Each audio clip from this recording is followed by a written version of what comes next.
Hello, my Photo Enthusiast Network friends. In today's video, I want to show you how you can get from behind the desk, where clearly I'm sitting now, spending hours and hours rating, sorting pictures, even editing, and do that while you're waiting in the dentist's office, or flying, or sitting in the passenger seat of a car, or pretending to watch some show that you're not really interested in.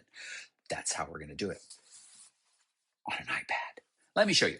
Now, in previous videos talking about Lightroom Classic, the one that most of us are running on our desktop or laptop computers, I've talked a little bit about collections and syncing those over to a device like an iPad, where you're running the more mobile-friendly version of Lightroom, which is just called Lightroom. But I haven't really talked about what can you do between these others than sharing some of your favorite photos. That's right. You can make a collection of your favorite photos and then have those on your iPad to share with people when you want to share your favorite photos with people, and not have to wait for Instagram to load and then make apologies for the ratios that you had to crop things at and stuff like that. So how do we do this? It's very easy.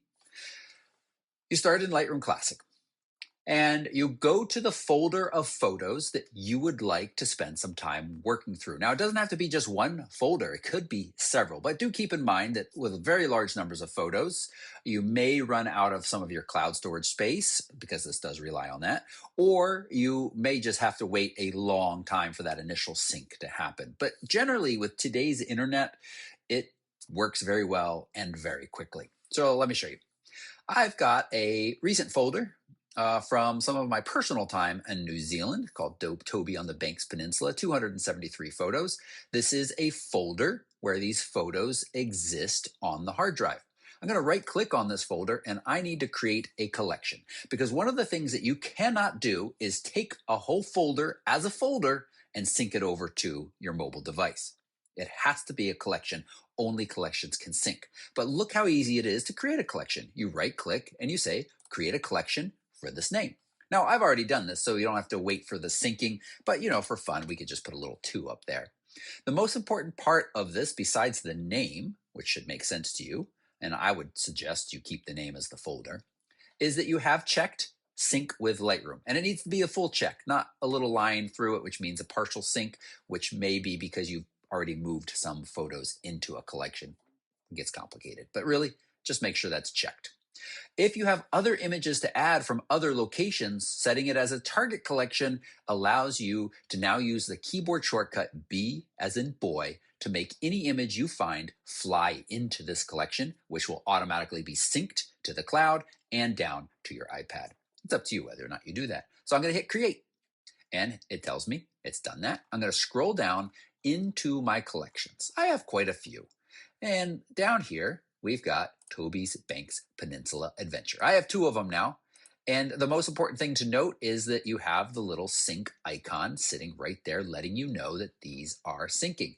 The other thing to note is in the top right corner, you should have a little cloud, and you want to make sure that your syncing is turned on.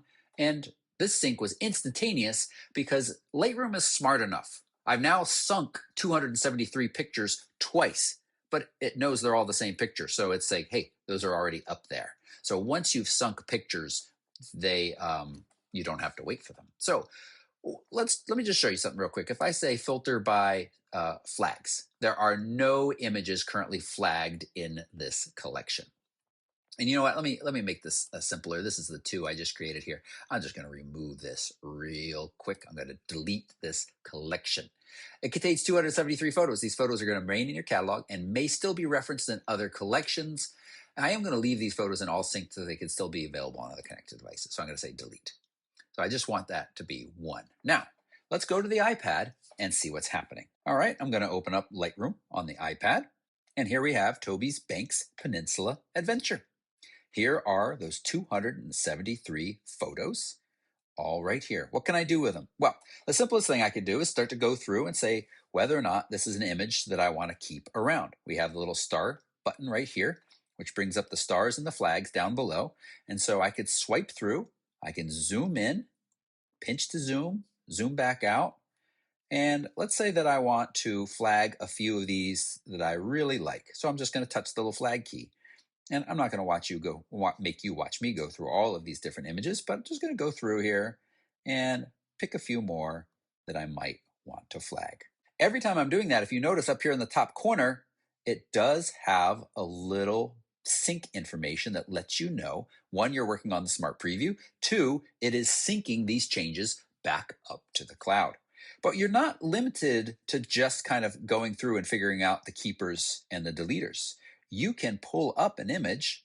Let's go through a little bit further to one of these guys here. And you can edit. So we're going to click the edit button right here. We have the light panel. Now, this came in with an auto edit already, so maybe I just want to adjust this a little bit more. Maybe I want to brighten it, and I can just tap to the right of exposure. Every time I tap, it increases by 10, or 0.10, I should say. You can also grab the little nub and drag it up or down, and notice it's nice that all those controls kind of go away and just gives you a very clean interface. When you let go, they all come back. You can also go into the masking tools, click the little plus sign. Now you don't have the same range of masks that you do on the desktop version, but you do have quite a bit. So let's say I wanted to brush on here, just start on the white of the water to make some edits to that. And just real quick with my finger, you could use the Apple Pencil too if you're working on an Apple device or other stylus in another device. You change the brush size. All of this is very good these days. I can then go into the light, and let's say I want to make the water just a little bit brighter. I want to make it pop. And under color, decrease the saturation. And effects, oftentimes dehaze can be a lot of fun to work with flowing water. Go to the right, and it really kind of starts to define that water. Or go to the left, and it can give you a sense of a larger flow than you had. So I'm going to just go to the left for now and say apply. And I'm pretty happy with these changes. Now, remember, let's see, did I come back here? Did I flag this? No, I want to flag it as one that I worked on the mobile device. So now we wait a few minutes for that sync to complete. And again, let's say you're at the dentist, you have 15, 20 minutes to flip through some photos, edit, work on them. And later, hours later, your mouth denumbs and you're back home, you sit down at your desktop and you say, let me find all of those flagged photos. There they are now. That's pretty snazzy. And here's this last photo that I just spent time editing. You go into the develop panel and the changes I made are there. Now, the last thing that you might want to do after you spend time editing, rating, and feeling like you are finished with this group of images is desync it. So it no longer is taking up space and back to just those RAWs existing on your home computer and not taking up space, to repeat myself. I hope you found this quick video helpful. As always, if you've got questions, comments, send them our way. Thanks so much for watching. Bye-bye.